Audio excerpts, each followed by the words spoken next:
Aquí estamos en Dame el Poder, nuevamente con la actualidad de la economía y el derecho, en este caso con Santiago Sáenz Valiente por el tema de la reforma tributaria de la cual venimos siempre hablando en estos 15 años de programa, esta enorme presión fiscal que existe en la Argentina, que todo tiene que ver con todo. Y uno de los abogados, Alejandro Sánchez Calvermaster, que ha puesto preso, porque la denuncia de él llegó a la cárcel, a Amado Hugo, por asociación ilícita. Pero antes quiero hacer un breve comentario, porque en realidad, como les dije, todo tiene que ver con todo, opinable y discutible, por cierto, pero en estos últimos días vi y leí, mucho leo, de todo, donde hay críticas, algunos apoyan, otros no, todo lo que estamos viendo, ¿no? Estos shows mediáticos donde quienes van presos sin condena, porque es cierto que aún no tienen condena, es prisión preventiva, por todo lo que hemos hablado ya con nuestros invitados acerca de las razones que llevan a que la prisión sea preventiva, porque pueden eludirla o interponerse en estas investigaciones, entonces por eso van presos.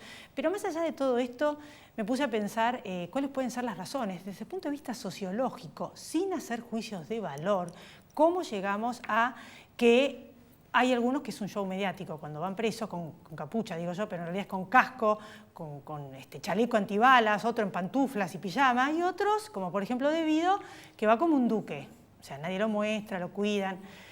Y muchos han criticado, dicen que hay una casa de brujas, dicen que no, que esto está bien, que tienen que llevarlos presos, otros, hay como una polémica alrededor de que no tienen que mostrarlo, que sí que tienen que mostrarlo. ¿Saben qué?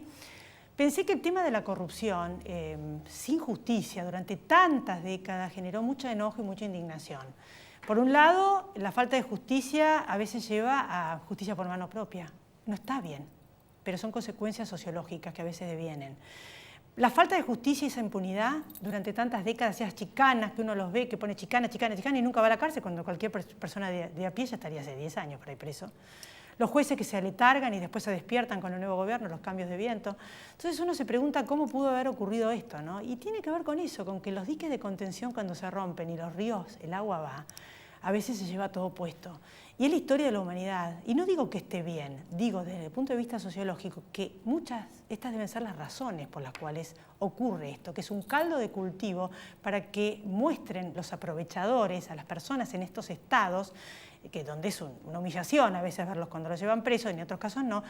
¿Y por qué? Porque el caldo de cultivo, ¿cuál es? El enojo de la gente, la indignación de la gente. Entonces, hemos visto a quienes nos gobernaban, los dictadores, uno terminó sentado en un inodoro, apareció la foto antes de morir. Y llegado al extremo, en las guerras, que cosas mucho peores que mataron, ¿cómo terminaron? Asesinados. Y no se conformaron con eso, sino que los colgaron pata para arriba, como a Benito Mussolini después de la guerra con Claretta Petacci. O sea, es la historia de la humanidad, desde las cosas más graves que hicieron de matar hasta la corrupción que robar, que cuando las cosas no se dan y no se canalizan y no tienen una salida, ocurren hechos como estos. Yo no sé si está bien o está mal. Quiero que se haga justicia, es una explicación sociológica, pero sí a los que también critican el hecho de que efectivamente se haga justicia y vayan presos, y que dicen que a los que están gobernando también les puede pasar lo mismo, ese hecho bienvenido sea. Porque justamente esta impunidad perpetuada en el tiempo de creerse que nunca van a dejar de tener poder, cosa inexplicable, pero les ocurre a casi todos cuando llegan al poder, es de manual, es que sí que les puede pasar. Así que los están viendo presos y está bien que se cuiden, porque también les puede pasar que el poder tiene un límite, algún día termina. Así que todo esto también tiene que ver, por último, con el otro tema que vamos a hablar, los impuestos, porque la corrupción genera todas estas circunstancias, a veces dolorosas y polémicas, y también evasión fiscal. Todo viene de la mano. Ver esta impunidad donde evadieron 8.000 millones y están ahí alegremente y no pagaron al fisco, y toda esta plata que vemos, y todos esos autos que no les alcanzó, y esas mansiones, el ciudadano de a pie con el contador, haciendo los números, aterrado por 2,50 pesos. En fin, todo eso es lo que tenemos que arreglar. Justicia en tiempo y forma, si no, no es justicia. Porque todas estas consecuencias son producto de la corrupción y de la falta de justicia. Es mucho más importante de lo que se ve que veníamos pensando la justicia. Después de la pausa, nuestros invitados.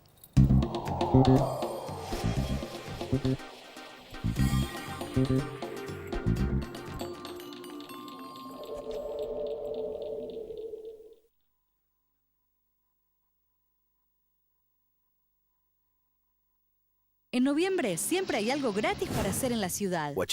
La noche de los museos, vea jazz, carrera nocturna y vea Celebra, Líbano, Corea y España. Además, venía a conocer el nuevo planetario y muchos eventos más.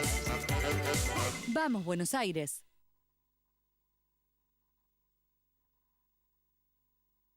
En Provincia ART, nuestro trabajo es protegerte en el tuyo. Provincia ART, la aseguradora de riesgos del trabajo del Grupo Provincia. Arriba Cabrales, significa buen café.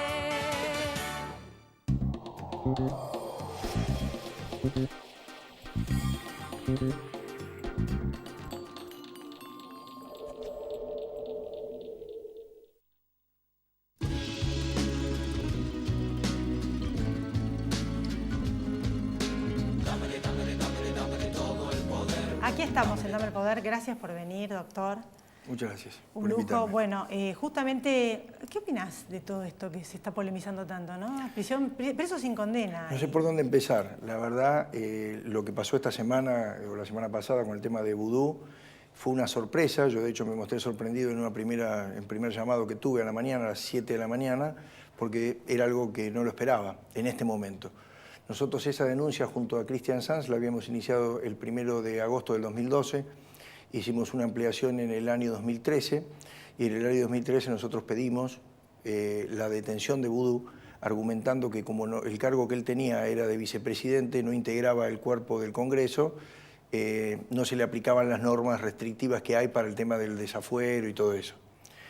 En aquel momento hubiésemos querido ejemplificar, de alguna manera, con la detención de un vicepresidente en ejercicio para mostrar lo grave que es la corrupción en un país, ¿no es cierto?, y los daños que provoca, esa impunidad continuada, como estabas hablando recién, y afortunadamente se terminó dando. Digo afortunadamente a pesar de que yo me enrolo en la idea, porque soy a veces defensor, no siempre soy denunciante o querellante, de que la regla tiene que ser la libertad y la excepción el arresto, aunque sea preventivo.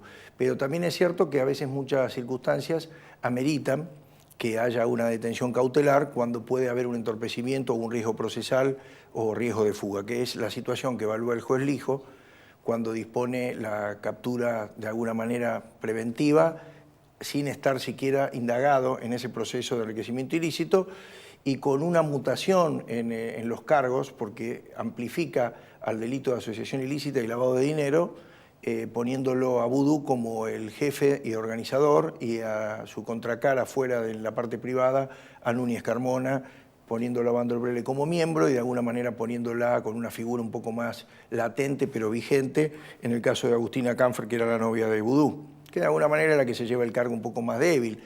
Pero a pesar de las explicaciones en el caso de Canfer que dio el abogado, que hablaba de que ella había devuelto la plata al hermano de vudú de una manera bancarizada, realmente era hablar de una falacia, porque lo que importa acá es cómo recibió ella esa plata y si ella fue un conducto para el lavado de dinero, que lo fue sin duda, porque no tenía origen en la plata que le dio el hermano de vudú, no tenía consistencia financiera ni siquiera para tenerla ni para prestarla.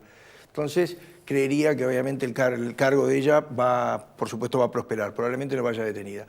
Volviendo a vudú y a la detención, estimo que es una detención que a la luz del fallo nuevo que marca un cambio de paradigma, que me refiero al fallo de la causa debido a la Sala 2 Irursum, del 17 de octubre, que claramente dice que no alcance el arraigo y los riesgos procesales, sino que también hay que indagar, y ahí es donde se mete en algo que puede llegar a ser un dolor de cabeza incluso para el actual gobierno, siempre y cuando existan funcionarios que cometan hechos de corrupción. Y le aclaro que este gobierno tiene en este momento un designado funcionario corrupto, que es el caso de Echeverre, el ministro de la Industria, que acaban de designar equivocadamente, cuando tiene no un pergamino ni un currículum, sino un prontuario. Basta que la llamen a la hermana del señor Echeverre, ministro designado, para que cuente todas las cosas que ha hecho en la Sociedad de las Margaritas, fraude, evasión fiscal, etcétera.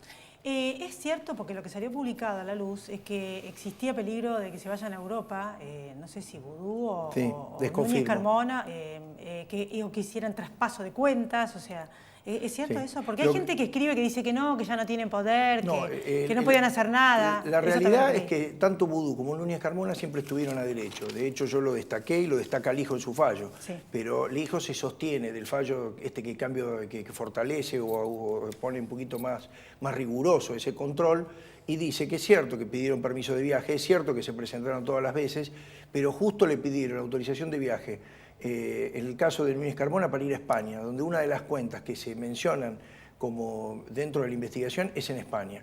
En el caso de él, creo que iba a España primero y pidió permiso para ir a México, con quien va a tener arraigo a partir de ahora, porque está una novia que tiene allá embarazada, con la cual obviamente planearía casarse, imagino, porque eso da mucho arraigo en un país, el hecho de casarse con un nativo, pero el tema es que México no tiene tratado de extradición con Argentina. Ese es el tema, que si bien no está puesto en la resolución, probablemente la Cámara, si confirma, como yo creo, el fallo que yo creo que lo va a confirmar, momentáneamente, creo que va a utilizar este argumento como para fortalecer la decisión que tomó el hijo. Bueno, yo al principio del programa hablé, todo tiene que ver con todo. También uno, en estos casos, que así como lo veo yo, lo ve cualquier persona de a pie, o sea, es alevoso. ¿Qué hacía la AFIP con todos estos casos que vemos, prisión preventiva, con todas estas fortunas que no sabemos dónde salieron, porque llegan a trabajar en el empleo público sencillitos, clase media, y terminan millonarios? Y esto, o sea, ¿dónde estaba la AFIP? ¿Qué dice la investigación al respecto? ¿No? Bueno, no solamente la nunca FIP, vio nada la FIP. El Banco Central, nosotros no, con una la lupa. UIF, o sea, varios organismos de control. Secretaría de Comercio, Banco Central, la Unidad de Información Financiera, la FIP.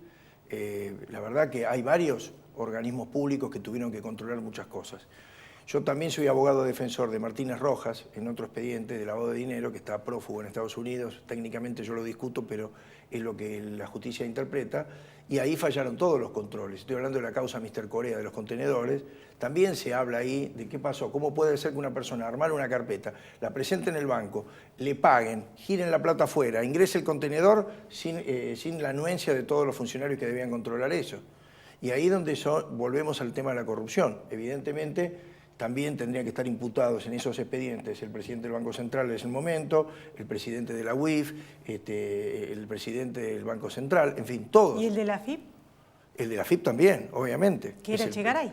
El Echegaray, por supuesto, que merece ser investigado, por lo menos en el marco de ese expediente, y de otros, porque muchos está investigado, hasta ahora con muy bajo perfil ha sorteado esas investigaciones. Y bueno, hay algunos funcionarios que tienen más poder que otros, porque evidentemente se presume que han cometido hechos de corrupción, pero gozan de cierto grado de condescendencia del Poder Judicial, por lo menos federal. Bueno, usted transita, porque es abogado veranista, los tribunales de Comodoro Pi también. Sí.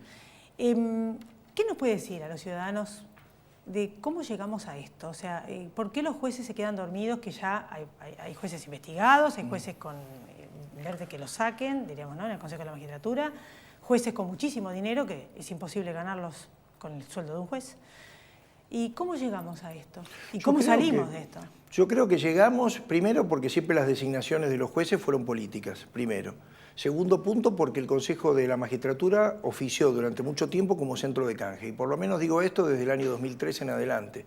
¿Por qué? Porque el presidente Kirchner, el extinto presidente Kirchner, él modificó el valor y el equilibrio de fuerzas dentro del Consejo de la Magistratura en el año 2004, 2005, justamente para que hubiera una mayor cantidad de políticos en esa estructura que pudieran volcar hacia un lado o hacia otro el eje decisorio del cuerpo. Entonces, ¿qué pasaba? Había un tipo como Yarvide, por ejemplo, muy cuestionado por montones de causas que sobreselló cuando no tenía sobrados elementos de prueba para avanzar. El enriquecimiento ilícito. El enriquecimiento ilícito es una vergüenza.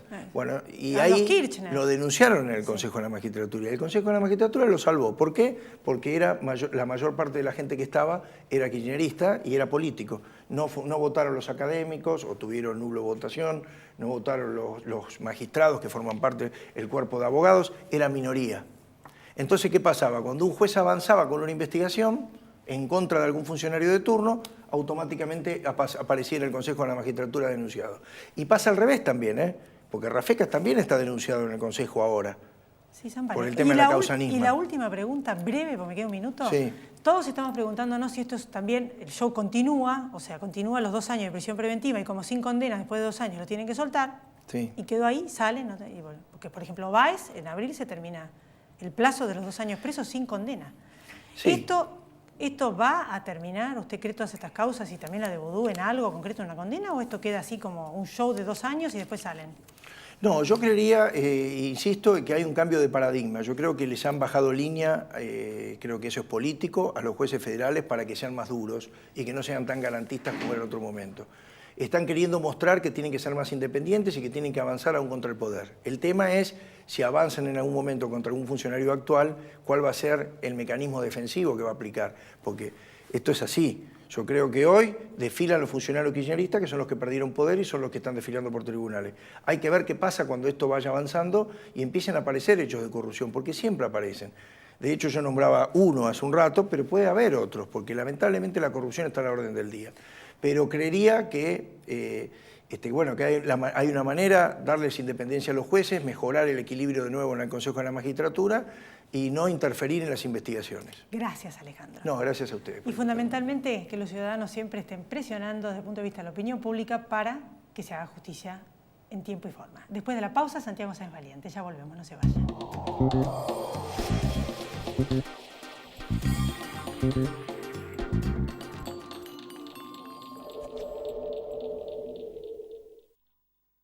Grupo Petersen, desde 1920, construyendo el país. El sábado 18 de noviembre, asesorate gratis con un escribano.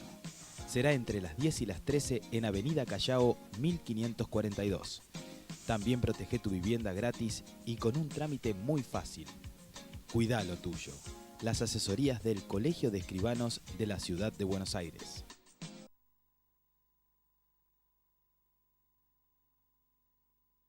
Sí a 3 hospitales con más de 50 especialidades. Sí a 9 centros de atención primaria y promoción de la salud.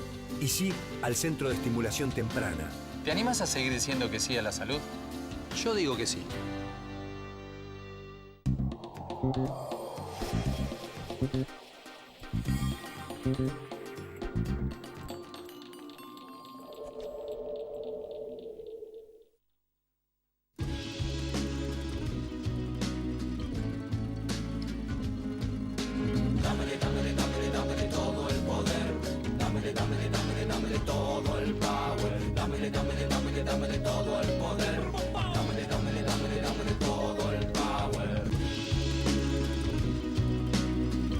Aquí estamos entonces con Santiago Sáenz Valiente. Gracias por venir, Santiago, como siempre. Bien, pensando en esta reforma que van a hacer, ¿no?, de los impuestos, reforma tributaria. Y bueno, en realidad, primero que nada, ¿cuál es tu reflexión con respecto a esa introducción que muchos piensan, que ven la corrupción pasar y la evasión, y en qué medida eso influye con la evasión, ¿no? De ver cuánta plata se desvían alegremente, miles de millones de dólares, y es plata de la evasión. A ver, absolutamente. La evasión tiene que ser penada. En la Argentina existe la ley penal tributaria desde hace tiempo. Están corrigiendo ahora con un proyecto los montos, porque realmente son montos muy bajos. En tanto exista una acción tendiente a evadir, obviamente tiene que ser penada. A mí lo que me preocupa sobremanera es que la legislación, como está, indirectamente incita a la evasión. Y eso es lo que debe modificarse en forma inmediata. La presión fiscal que hay no es solo muy elevada, sino con muchos impuestos distorsivos, lo hemos hablado más de una vez, y esto implica que no contempla la capacidad de contribuir para pagar el impuesto, que es la base de las cargas públicas que está en la propia Constitución Nacional. Con lo cual, digamos, el tema de evasión me parece que hay que combatirlo. Uno de los problemas graves que tenemos es que el fisco normalmente los controles se los exige a los propios contribuyentes que manejan dinero a través de los agentes de retención y percepción, que está muy bien, pero la cantidad de obligaciones formales que hay hoy y el costo administrativo que esto tiene es inaudito.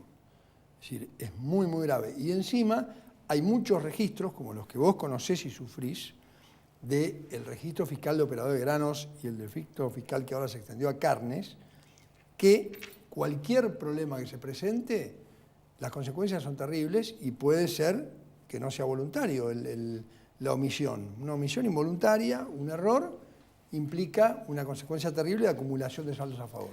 Sucintamente, porque es muy larga la propuesta del gobierno, ¿qué opinás? ¿Qué es lo bueno y qué es lo malo? Porque escuché algunas críticas de que dicen que con esta reforma, algunos dicen bajan los impuestos, que bueno, por lo menos en algún momento los van a bajar, y ya bajaron algunos, y otros dicen no, suben por el ascensor y bajan por la escalera. economistas han dicho eso. A ver, está previsto una serie de medidas francamente adecuadas, pero claramente el gradualismo que se le aplica a nadie le gusta porque, por ejemplo, ganancias va a bajar del 35 al 25, pero en el 2021. Entonces, de acá al 2021, ¿cómo llegamos? Bueno, todo lo que es gradualismo en esto está íntimamente vinculado con la situación del déficit fiscal y del gasto público inflexible. Claramente es así. Hay algunas rebajas relevantes que son más o menos inmediatas, como por ejemplo el tema de los autónomos. Tienen una mejora, aunque todavía no se equiparan a aquel que está en relación de dependencia. ¿Pero cuál es la mejora? Se llama deducción especial, es una deducción que implica un menor impuesto, pero es simplemente a niveles muy bajos. A niveles de un impuesto por ahí de 10.000 pesos por año bajaría a 2.000, por decirte un ejemplo. ¿Quién más se beneficia? Y después el tema de las compras de bienes de uso de las inversiones, que implican una acumulación de saldos a favor muchas veces. Si hay un plazo mayor a 6 meses, se supone que, por lo que va a estar en la ley establecido, va a haber una devolución, una pronta devolución. Sin embargo, yo soy muy crítico respecto de los saldos a favor, lo hemos hablado contigo más de una vez.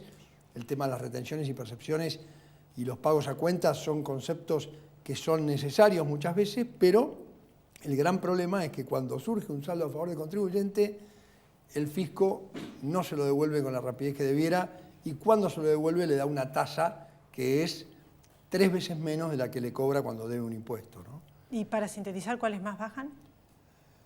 A ver, está el tema provincial, que esto depende de la reunión justamente que se acaba de brindar con los gobernadores, hoy día jueves, y esto es indispensable, el tema del impuesto de sellos, que afecta, por ejemplo, a la compra-venta de campos, y el tema de, por supuesto, el impuesto a los ingresos brutos, tan criticado últimamente, que siempre debiera haber sido criticado, un impuesto acumulativo que impide la competitividad a nivel mundial para exportar los productos, con lo cual acá hay toda una madeja muy compleja con los servicios que tiene que prestar cada una de las jurisdicciones y con qué fondos propios cuentan. Y baja ganancias a los que reinvierten. Y baja ganancias en forma, digamos, progresiva a los que efectivamente reinvierten, con lo cual la forma de evitar que se vayan fondos es fijando presunciones y aplicando nuevamente un impuesto a los dividendos. Ahí tocamos un poquito entonces ingresos brutos, ganancias, el impuesto al cheque. El impuesto al cheque progresivamente va a ser pago a cuenta hasta el 100%. Me hubiera gustado que fuera en forma inmediata como hoy lo es para las pymes, para las chicas y no tan para las medianas, solo para las industriales medianas está con un 50%, con lo cual es un impuesto que efectivamente a la circulación financiera, sin tener en cuenta la capacidad de contribuir, no debiera existir, pero yo no estoy tan en contra de que exista si fuera pago a cuenta completo, 100%, y si hay saldo a favor, devuelvan. Por otro lado, van a agravar la renta financiera. Yo me pregunto, ¿en qué medida gente que hizo blanqueo trajo sus pocos $80.000, los pasó, los puso en plazo fijo y ahora lo abrocharon con la blanqueo y ahora lo abrochan de nuevo con el impuesto a la renta financiera? Yo creo que tiene un contenido absolutamente político, o sea, con la presión que se hizo. Las sociedades hace mucho tiempo tienen toda la renta financiera grabada. Yo siempre estuve de acuerdo con que graben la renta financiera, pero digo, yo la renta. O sea, ¿es la gente que viene del blanqueo? Elizabeth, pero en todo caso me pregunto la renta. yo, ¿no? Porque como que están pagando 2 veces impuestos. Bueno, por supuesto, pero a ver, la gente que viene del blanqueo, bueno, es relativo porque no se transparentó en su oportunidad esa situación, pero la verdad que hay casos y casos. Hay casos que el 10% fue un impuesto muy caro, hay casos donde realmente hubo evasión fuerte, donde el 10% fue muy bajo. Okay. Y lo que te quiero decir es que la renta debiera ser la renta. Si yo me cubro depositando en un plazo fijo para mantener mis ahorros en forma que no se me valoricen, en definitiva, con una inflación equivalente a una tasa parecida de interés, renta no existe, no hay. Sí, es injusto. Y los impuestos que suben, los impuestos que están, no se sabe qué va a pasar. Vino, que lo saludable, no lo saludable, con azúcar, sin azúcar. Bueno, a nivel provincial se habla de importantes aumentos en el impuesto inmobiliario. a nivel nacional el tema de los alcoholes y en especial los vinos que afectan a las economías regionales y creo que eso va a tener un cambio bastante pronto. Y por último, ya para terminar, el monotributo, porque siempre hablamos, son muy poquitos los responsables inscriptos, era un lujo ser responsable inscripto hace décadas porque podían desgravar el IVA, era un honor y ahora realmente es una especie de pesadilla porque la gente que tiene monotributo factura muchísimo más a veces y tiene propiedades de muchísimo más valor que los responsables inscriptos sin pagar nada. O sea, terminó en un sistema donde capturaban para que entren a sistemas los monotributistas en la década del 90, pasaba el peine fino de la FIP, ¿te acordás? Sí, a esto, a que ganan y tienen la misma plata que un responsable inscrito, pero sin pagar nada. El fisco algo tienen que hacer. El fisco está controlando a aquellos que se exceden de los topes. Hay una idea de poner como parámetro el patrimonio. Puede tener un viso de lógica utilizar ese parámetro también. Y efectivamente los monotributistas muchas veces se han escudado en su condición de monotributista. Es un tema muy complejo, aunque no parezca, porque esto debiera ser un impuesto simplificado y no lo es. Pero bueno, está en su momento Abad, fue el que lo implementó, y hoy eso continúa con ajustes. Mucha gente está en este régimen simplificado, entre comillas, algunos bien registrados y otros mal.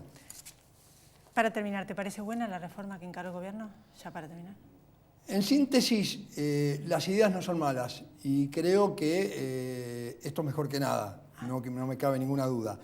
Quiero ver qué pasa con la reforma procedimental de la Ley de Procedimiento Fiscal, cómo afecta, y tendría que resolverse el problema de los saldos a favor de IVA de los productores agropecuarios, o sea, el tratamiento de los productos agropecuarios en el IVA.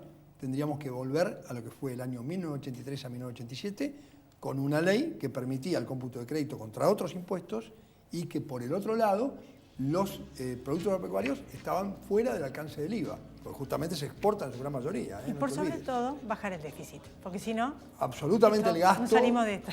El gasto que sea posible de bajar es indispensable hacerlo de forma inmediata. Ese es el punto A. Inmediato, por supuesto. Gracias, Santiago. Gracias a vos, Elizabeth. Gracias a todos ustedes por estar ahí. Nos encontramos la próxima semana en Dame el Poder. Chau, pásenla bien.